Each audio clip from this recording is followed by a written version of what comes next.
judulnya komunitas belajar. Kemudian di dalam komunitas belajar itu biasanya seperti kita laksanakan setiap hari Kamis.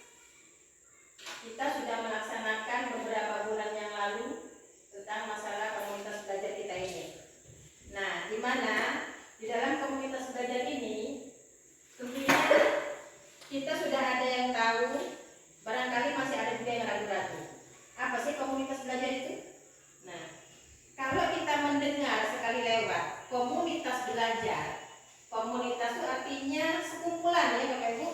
Kalau kita bahas biasanya saja sekumpulan kita manusia boleh, sekumpulan binatang juga boleh, sekumpulan apa saja juga boleh. Tapi yang sekarang yang akan kita hadapi adalah komunitas sekumpulan pendidik atau tenaga pendidik yang mempunyai satu tujuan yang sama. Seperti yang kita lihat itu, sekelompok pendidik dan tenaga pendidikan dalam satu sekolah yang belajar bersama dan berkolaborasi secara rutin dengan tujuan yang jelas dan terukur untuk meningkatkan kualitas pembelajaran sehingga berdampak pada hasil belajar peserta didik. Nah, jadi di mana komunitas belajar itu yang kita adakan, jadi tujuannya tidak lain dan tidak bukan Bapak Ibu. Kita ingin satu tujuan, yaitu untuk bagaimana supaya pembelajaran ataupun kualitas pembelajaran di sekolah kita ini lebih meningkat dan lebih baik lagi. Nah, di mana kalau kita lihat hasil dari rapor pendidikan kita, itu ada beberapa hal yang harus kita perhatikan betul, terutama pada bidang literasi dan numerasi, kemudian pengelolaan kelas. Di sana kita masih harus memang betul-betul kita kelola kembali Bapak Ibu. Nah, nanti di dalam komunitas belajar ini tentunya nanti kan akan kita itu tuh kita saling berbagi itu, karena tujuan kita itu tadi supaya bagaimana hasil belajar anak didik kita itu meningkat dan berhasil. Nah, kemudian tujuan dari komunitas belajar kita itu adalah, atau secara umum tujuan komunitas belajar itu adalah untuk meningkatkan kompetensi pendidik dan membangun budaya belajar bersama yang berkelanjutan.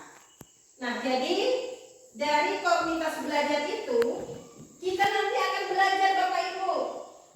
Di samping kita bisa meningkatkan kompetensi kita, kemudian kita bisa membangun budaya belajar bersama, di mana di dalam itu nanti Bapak Ibu yang tidak tahu kita bisa bertanya kepada yang tahu. Misalnya nih, misalnya kata Ibu Rumi tadi, aku susahnya ngajari bahasa Indonesia ini, masalah materi ini. Nah, dengan adanya komunitas belajar, kita bisa berbagi di sana. Oh ya, yang mana Bu Rumi? Misalnya, ini yang susahnya aku pelajarin. Nyampaikan ke murid itu bagaimana? Nah, nanti itu ada dari teman-teman kita. Oh ya, kalau kata si Ibu, misalnya kata si Ibu Masda, oh macam nih, Bu Rumi ngajarkan itu. Nah, itu contohnya seperti itulah Bapak Ibu. Lanjut. Nah, kemudian selain tujuannya tadi itu, tentu ada manfaatnya Bapak Ibu. Jadi komunitas yang kita bentuk itu hanya mempunyai manfaat, bukan tidak ada manfaatnya Bapak Ibu ya. Ada manfaatnya Bapak Ibu. Di antaranya adalah pengembangan keterampilan. Nah, untuk pengembangan keterampilan ini itu dalam berbagai aspek seperti penggunaan teknologi dan pengelolaan kelas, juga masih banyak lainnya. Jadi untuk pemanfaatnya sendiri yang pertama adalah sebagai pengembangan keterampilan. Nah, terutama penggunaan teknologi yang kita gunakan sekarang ini Bapak Ibu. Nah, kalau kita yang usianya sudah 50 ke atas, mungkin ini bukan zamannya kita Bapak Ibu. Tetapi mau tidak mau kita pun juga harus ikut di dalamnya, karena kita masih berada di dalam itu dan masih hidup sampai ke zaman teknologi sekarang ini. Jadi mau tidak mau kita harus belajar juga itu. Nah, jadi itu. Nah, jadi di dalam komunitas belajar ini kita belajarkan itu Bapak Ibu. Misalnya Pak Henry ini pintar tuh masalah IT dan segala macamnya. Kita yang tidak tahu bisa belajar. Ibu Nurdalina pintar dalam IT. Kita yang tidak tahu bisa belajar Bapak Ibu. Jadi yang tidak tahu tadinya IT Habis sidangnya buka tutup laptop, matikan, menulis di laptop barangkali, itu kita sudah bisa Bapak Ibu. Apalagi sekarang ini Bapak Ibu, semua kegiatan kita itu menggunakan teknologi. Sampai kepada HP yang kita gunakan juga, itu juga menggunakan teknologi. Nah, jadi itu Bapak Ibu ya, jadi pengembangan keterampilannya. Lanjut. Yang kedua adalah memberikan motivasi dan dukungan. Nah, jadi di dalam komunitas belajar itu manfaat yang keduanya adalah memberikan motivasi dan dukungan. Nah, seperti apa sih motivasinya? Dukungannya seperti apa? Nah, jadi mereka saling memotivasi dan memberikan dukungan untuk mengatasi tantangan dalam pembelajaran. Motivasinya apa? Dukungannya apa? Misalnya seperti kata saya tadi, Ibu Dahlia, ada satu materi yang tidak mampu dia menjabarkannya kepada anak didiknya. Nanti bisa kita tolong tuh. Akhirnya nanti kita berkolaborasi itu Bapak Ibu. Nah, apa kata siapa? Udah apa lah Bapak Ibu, belajarnya seperti ini dulu. Dituntun dulu belajarnya dengan teman yang lain, dan teman yang lainnya juga begitu. Nah, jadi dukungan dan motivasinya itu sangat tinggi sekali pada pembelajaran komunitas belajar kita ini Bapak Ibu. Nah, kemudian lanjut. Nah, kemudian Bapak Ibu yang ketiganya adalah manfaat yang ketiganya adalah pertukaran pengalaman atau praktik baik. Nah, di dalam pertukaran pengalaman atau praktik baik, Bapak Ibu di dalam komunitas itu bisa bertukar Bapak Ibu. Tuh, guru dapat berbagi pengalaman, pengetahuan dan praktik baik dalam mengajar. Misalnya tadi Pak Hen misalnya pintar nih di bidang matematika, sementara Ibu Baya kurang begitu di dalam matematika, apalagi yang misalnya ada bilangan campuran, ya, mencari luas keliling dan segala macamnya, itu kan nggak susah tuh materi-materi itu. Maka Bapak dan Ibu bisa bertukar. Misalnya pas jam mengajarnya itu, misalnya tolonglah aku ya, nah tolong saya ini kurang paham nih, nah tukar. Itu bisa berbagi pengalaman, bisa bertukar, bisa kita mengajarnya pun kolaborasi tadi, karena nanti di dalam kita ada kolaborasinya. Ataupun misalnya Pak Henry sudah mengajarkan, oh ini caranya begini Bapak, Ibu, nah nanti menjelaskannya dari sini dulu, kemudian baru ke sini. Nah, kalau misalnya Bapak Ibu itu kurang paham juga, maka bisa bertukar itu. Oh iya, pas jam itu nanti tukar. Nah, siapa yang harus jaga kelasnya Pak Hen? Tentu orang yang ataupun guru yang bertukar tadi. Misal pas jam itu, misalnya kata Ibu Dahlia, aku tidak bisa nih Pak Hen, tolong Pak Hen, ayo saya siap tolongnya. Tapi Ibu sini ya, ya. Maka bertukarlah tempat mereka itu dalam menyampaikan pembelajaran. Itu juga pengalaman, pengetahuan yang praktik baik dalam mengajar. Baik ya. Atau pengalaman-pengalaman Bapak Ibu lah, misalnya menghadapi anak, misalnya kan ada anak yang misalnya itu susah nian, pas dia belajar tidak belajar, cuma maunya main dan mengganggu temannya saja. Nah, kemudian nanti akan gurunya misalnya Ibu Rumi, oh kalau saya begitu, punya pengalaman juga tuh anak saya begitu. Nah, tapi saya mengatasi dengan cara seperti ini. Nah, itu sudah berbagi kita Bapak Ibu, sudah berbagi pengalaman ya, pengetahuan kita yang sudah kita dapatkan, kita kasih teman yang mungkin akan mengalami keadaan yang sama seperti kita alami, atau yang lainnya barangkali. Nah, itu Bapak Ibu ya. Nah, yang keempat adalah untuk meningkatkan keprofesionalisme. Guru dapat mempelajari tren terkini dalam pendidikan dan terus memperbaharui pengetahuan mereka dalam dunia pendidikan. Nah, itu yang profesionalisme tadi, yang profesi kita nih yang berarti kalau kita sudah mampu Bapak Ibu dan sudah bisa mengikuti yang tadi semuanya itu, maka itulah yang dikatakan guru yang profesional barangkali. Nah, guru dapat mempelajari tren terkini pendidikan dan terus memperbaharuinya dalam dunia pendidikan. Yang jelasnya Bapak Ibu, yang profesionalisme itu berarti kita sudah ahli di dalamnya Bapak Ibu. Sudah ahli di dalamnya itu, karena kita sudah profesional.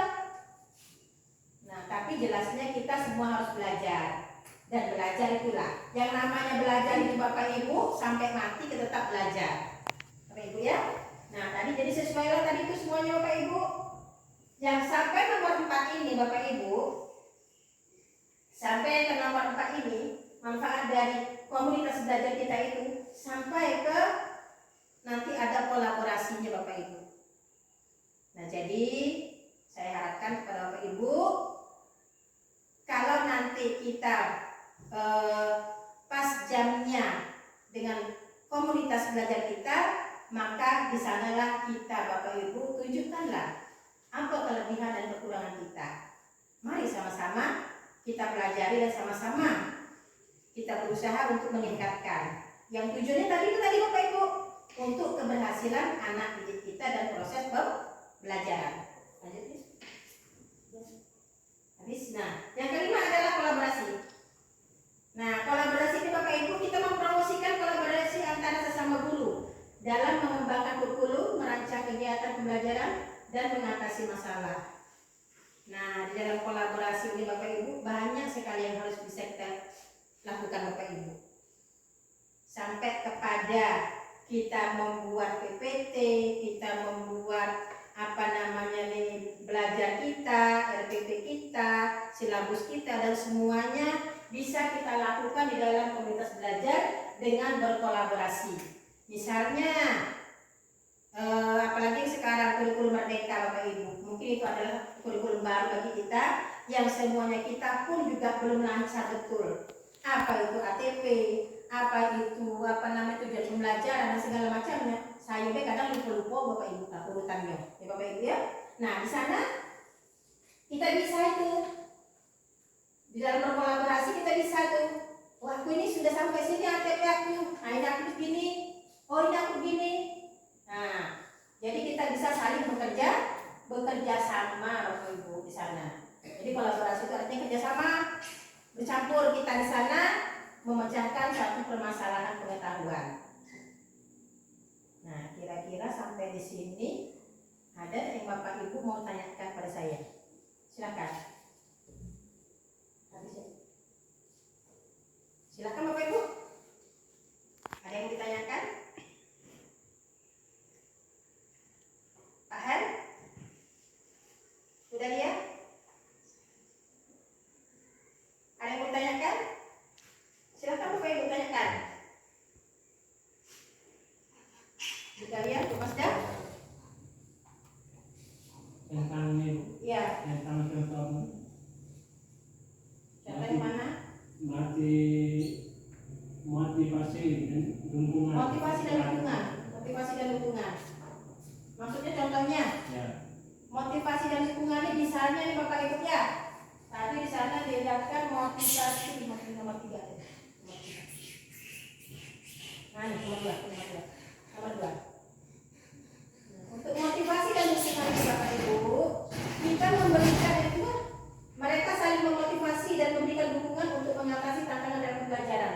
Mereka saling berkomunikasi, memberikan motivasi. Artinya bapak sama bapak dengan ibu, misalnya dalam satu, kita ini dalam satu ini kan, dalam satu forum ini. Nah, misalnya ibu, wah aku udah bisa ini ya, macam mana caranya? Nanti aku ajarin kata Pak Han. Nanti aku ajarin Pak, begini caranya gitu ya. Nah ya betul tuh Pak, nah itu udah dukungan tuh. Bapak kan tadi tidak bisa itu kan, tidak bisa tuh mau menjelaskan materi ini, tapi bapak tidak bisa. Nah datang Pak Hen, nah macam ini cara mengajarkannya Pak, nah bapak kerjakan misalnya Bapak, oh ya begini ya, ah ya betul tuh Pak, ah ya betul. Nah seputar iya betul itu pun sudah dukungan tuh Bapak Ibu. Nah nanti kata Ibu Bayar, ayo betul lah Pak, nah itu lah yang betul lah, tambah sikit kok Pak. Nah macam itulah cara namanya, artinya dukungan dan motivasi itu. Kita berikan motivasi, kita berikan support kepada teman kita. Nah misalnya sudah, aduh kayak kata Ibu Dali, aku rasa ditanya aku ngurus anak siko nih. Nah maco tidak bisa, nulis tidak bisa, saya tidak bisa, macam mana lagi caranya tuh. Kata Ibu Dali, Ibu Dali aku asa nih. Nah datang Bu Baya, tidak macam itu Bu Baya, apa Bu Dali kan bilangnya kan, tidak macam itu Bu Dali. Kita buat anak itu seperti ini, ayo coba kita buat seperti ini pula anak tuh. Nah kita coba dulu Bu Dali. Ayolah, kalau macam itu, nah itu saja sudah merupakan dukungan tuh. Dukungan karena ibunya sudah putus asa nih ngadepin anak yang bermasalah tadi. Macam mana caranya nih? Aku ngadepin ini nih anak nih. Nah, tuh Bapak Ibu ya. Nah, ya Pak. Ya. Jelas Pak? Ya. Nah, paham ya Pak ya? Nah, yang lainnya. Masih ada yang bertanyakan? Silakan Bapak Ibu. Iya, silakan Mas Dar. Ini mau nanya apa tujuan komunitas belajar tadi Bu? Yang mengenai membangun budaya belajar bersama yang berkelanjutan itu maksudnya apa? Nomor pertanyaan. Membangun budaya belajar yang berkelanjutan. Ya, manfaat terus belajar. Bukan ini ya? Tujuan Tujuan. komunitas belajar. Tujuan. Nah, jadi maksudnya itu Bu Masda, yang meningkatkan kompetensi pendidik dan membangun budaya belajar bersama yang berkelanjutan. Budaya belajar yang berkelanjutan. Nah, maksudnya nih Bu, budaya belajar ini supaya kita tuh terbiasa untuk belajar Bapak Ibu. Terbiasa belajar dengan orang lain, belajar yang tidak kita ketahui, bahkan lebih mengetahui dari belajar yang sudah kita pelajari. Nah, itu berkelanjutan bagaimana? Berkelanjutan itu kan harus terus menerus selama kita menjadi guru sampailah kita masa pensiun, Bapak Ibu. Barulah habis barangkali kita belajar ngadepin anak didik. Nah, itu maksudnya. Yaitu berkelanjutan, tidak hanya di sana kita sudah belajar lagi sudahlah. Nah, tidak begitu. Maksudnya berkelanjutan itu yang terus menerus. Bagaimana supaya menjadi kebiasaan? Segala sesuatunya supaya menjadi kebiasaan, maka itu menjadi pembudaya. Misalnya setiap hari kita masuk, misalnya anak-anak itu dibariskan dulu. Nah, itu budaya itu. Budaya baik itu. Masuk, dibariskan anak-anak satu-satu, salam tangan. Masuk ke kelas, itu sudah budaya yang baik. Itu budaya itu. Supaya kebiasaan yang baik itu kita teruskan. Karena yang namanya komunitas belajar, yang namanya belajar itu kita berkelanjutan sampai kita pensiun PG. Ya Bu ya? Nah, itu maksudnya. Paham Bu? Nah, paham. Yang lainnya ada masih mau tanya? Ya, ini kan? Silakan. Di manfaat komputer tadi itu ada apa, praktik baik ya, berbagi praktik baik. Berbagi praktik baik itu apa hanya menggunakan laptop atau elektronik atau bisa yang lain? Oh iya. Praktik pertukaran pengalaman praktik baik. Nah, untuk praktik baik itu Bapak Ibu, tidak hanya kita menggunakan laptop saja Bapak Ibu. Yang lainnya juga bisa. Misalnya kita tidak tahu pakai itu tuh, maksudnya maaf tidak bisa pakai itu. Kita pakai yang biasa saja, yang manual. Cara mengajarkannya bagaimana, itu sudah bagus Bapak Ibu. Praktik baik itu kita memberikan sesuatu yang baik yang bermanfaat bagi orang lain. Tidak hanya mengajar saja Bapak Ibu. Kebiasaan kita lakukan setiap pagi itu juga sudah praktik baik itu. Nah, kebiasaan kita misalnya memungut sampah, kita duluan memungut sampahnya itu sudah praktik baik itu. Tidak hanya kita memberikan pengajaran saja, tidak. Banyak contoh praktik baik Bapak Ibu. Nah, tertib administrasi itu sudah praktik baik itu sebenarnya. Sudah kita terapkan kan, sudah kita praktikkan. Nah, inilah yang saya kerjakan setiap saat, setiap tahun, bahkan setiap bulan. Seperti ini yang saya kerjakan. Nah, jadi contoh praktik baik itu Bapak Ibu bukan hanya dalam penggunaan barang elektronik saja Bapak Ibu, banyak contoh-contoh lain Bapak Ibu. Nah, datang tepat waktu, pulang tepat waktu itu sudah praktik baik juga itu. Bisa dicontoh oleh orang lain lah, bisa dilihat oleh teman kita. Oh ya Bapak aku tuh ya rajinnya gitu, datang pagi, pulangnya tepat waktu dan segala macam. Pakaiannya juga begitu. Nah, itu praktik baik juga itu. Jadi banyak contoh praktik baik, tidak hanya kita dalam mengajar saja Bapak Ibu.